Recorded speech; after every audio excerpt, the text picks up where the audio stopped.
Hello दोस्तों, आपका स्वागत है आपके अपने चैनल टॉप सर में। दोस्तों आज जो हम बायोलॉजी के पार्ट 1 लाए हैं दोस्तों, एक ये सीरीज चल रहा है बायोलॉजी का, जो कि 1, 2, 3 ही पार्ट में ख़त्म हो जाएगा।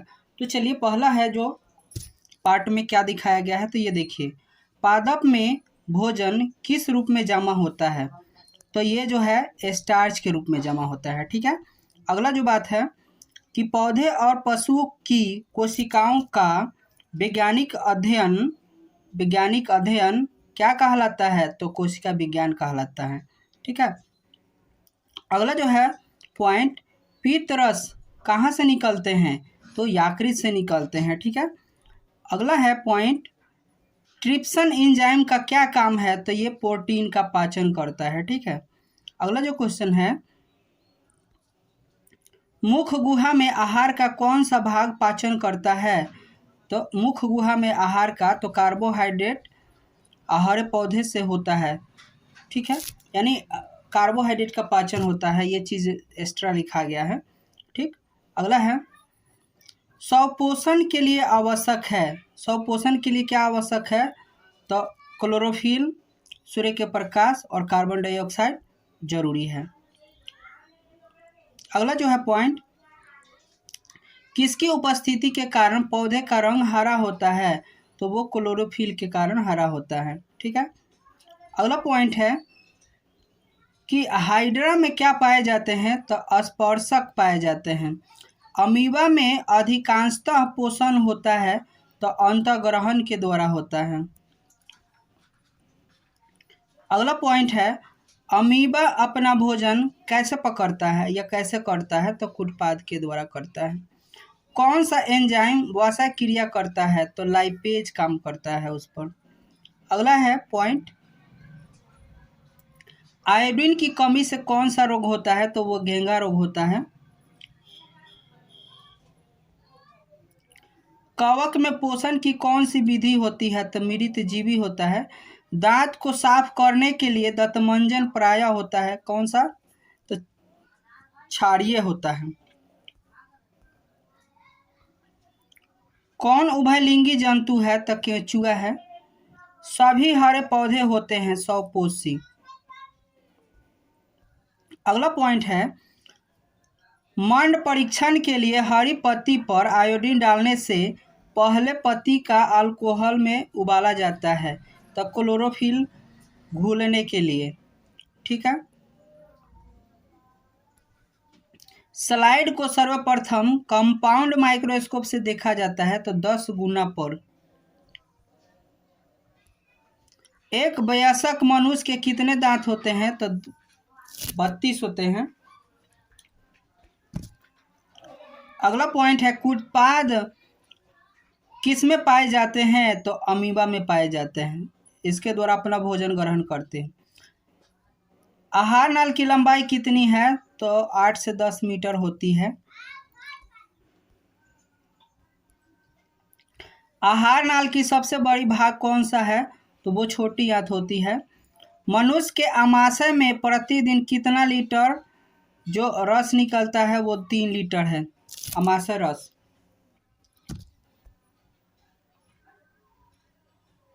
अगला पॉइंट, मनुष्य में आमाशय में कौन सा अम्ल पाया जाता है, तो हाइड्रोक्लोरिक यानी HCl। अगला पॉइंट है, ग्रसनी किसका भाग है, तो छोटी आंत का भाग है। पचे हुए भोजन का अवशोषण कहाँ होता है, तो इलियम में होता है। अगला है, छोटी आंत तथा बड़ी आंत को जोड़ने वाली एक नली को क्या कहा जाता है, सिक्किम। यानी देखिए, छोटी आंत होगा और बड़ी आंत होगा, जहां पर जुड़ेगा ना, तो उसको सिक्कम कहा जाता है। मनुष्य के शरीर का अवशोषी अंग है, तो कौन सा, यानी अवशोषी अंग का मतलब है ना कि मानव के किसी काम के लिए नहीं है, तो वो है अपेंडिक्स।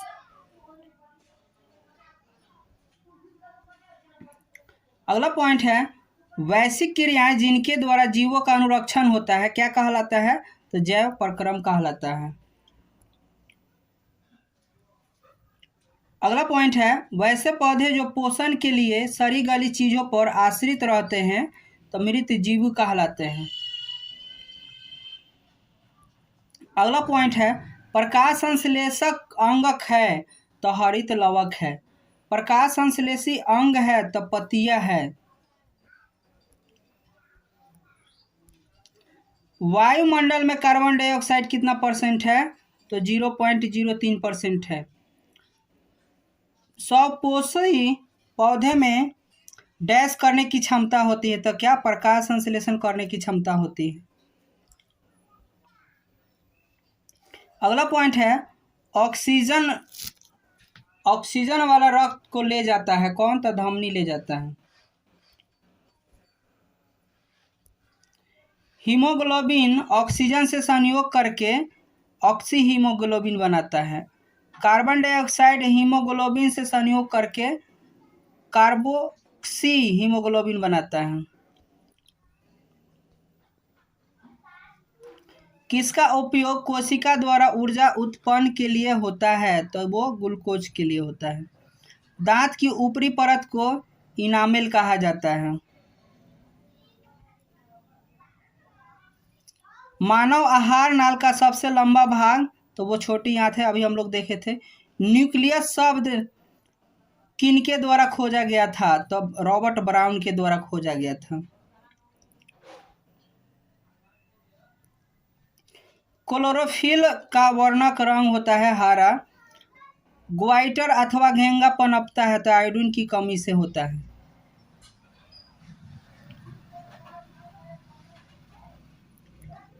भोजन का पाचन किस प्रकार की अभिक्रिया है तो उपचयन अभिक्रिया है।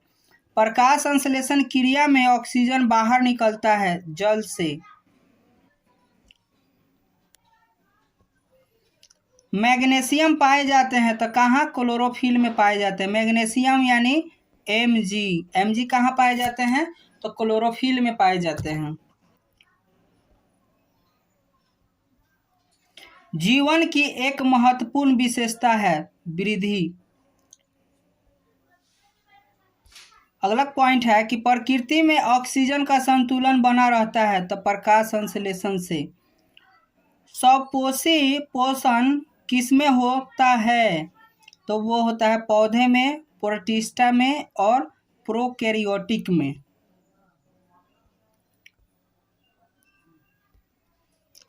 ग्रसनी भाग है तो छोटी आंत का भाग है।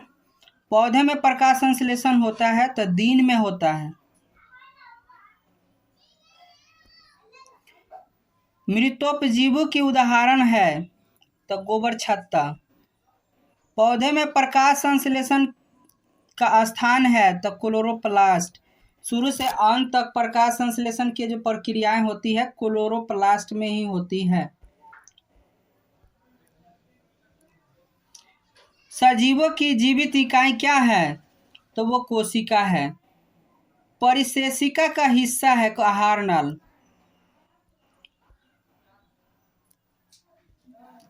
एटीपी का फुल फॉर्म होता है एडिनोसिन ट्राइफॉस्फेट। विटामिन ए की कमी से कौन रोग होगा तो रतौंधी हो जाएगा। अवायवीय श्वसन कोशिका के किस भाग में होता है तो माइटोकॉन्ड्रिया के भाग में होता है। आणविक ऑक्सीजन के उपलब्ध नहीं होने से पायरुवेट का परिवर्तन जंतुओं में किस यौगिक में होता है तो लैक्टिक अम्ल में होता है। अगला पॉइंट है निःश्वासन द्वारा निकली वायु को क्या कहते हैं तो कार्बन डाइऑक्साइड कहा जाता है। किसकी कोशिकाएं मृत होती है तो जाइलम की होती है। रक्त का पीएच मान 7.4 होता है। रक्त का कितना प्रतिशत भाग प्लाज्मा होता है तो 75%। मानव शरीर में केंद्रीय पंप का अंग है तो वो हृदय होता है। और मानव हृदय में कितने बेस्म होता है, बेस्म यानी चेम्बर, तो चेम्बर जो होता है 4 गो होता है, 4 गो चेम्बर होता है।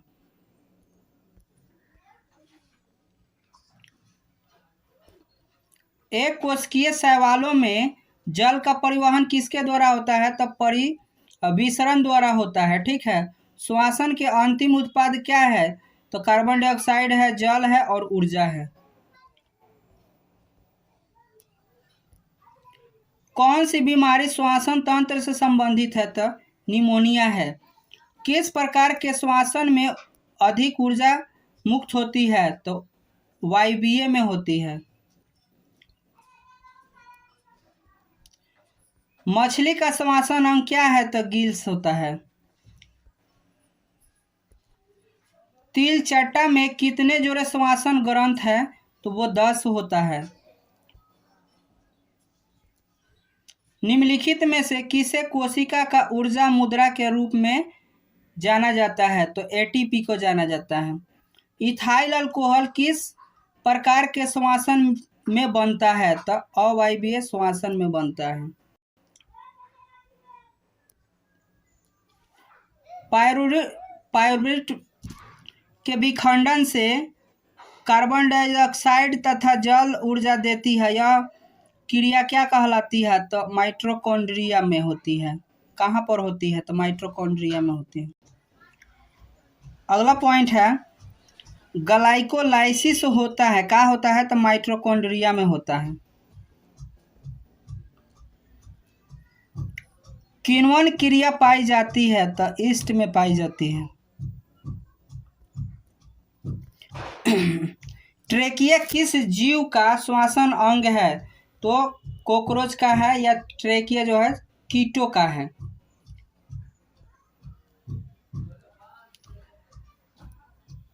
चालनी नलिकाएं पाई जाती है? तो किस में? फ्लोएम में पाई जाती है। आरबीसी का जीवन अवधि होता है 120 दिन।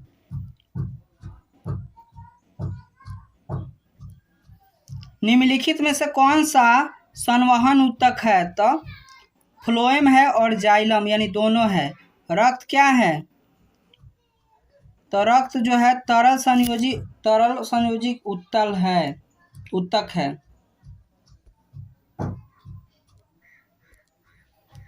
मानव हृदय द्वारा घिरा हुआ तो पेरिकार्डियम द्वारा घिरा होता है। ऑक्सीजन का वाहन कौन करता है? तो आरबीसी करता है, ऑक्सीजन को ढोता है। किस जीव में हीमोग्लोबिन नहीं होता है? तो वो मक्खी में नहीं होता है। हीमोग्लोबिन की कमी से कौन सा रोग हो जाता है? तो एनीमिया हो जाता है, खून की कमी हो जाता है। मनुष्य में सफेद रक्त कोशिकाओं की जीवन अवधि कितनी होती है? तो वो 4 दिन होती है। रुधिर चाप नियंत्रित होता है तो एड्रीनल द्वारा होता है। खुला परिसंचरण तंत्र किसमें पाए जाते हैं? तो कॉकरोच में पाए जाते हैं। दोस्तों ये वीडियो आपको अच्छा लगा होगा तो सब्सक्राइब और कमेंट जरूर कीजिएगा, और थैंक्स फॉर वॉचिंग।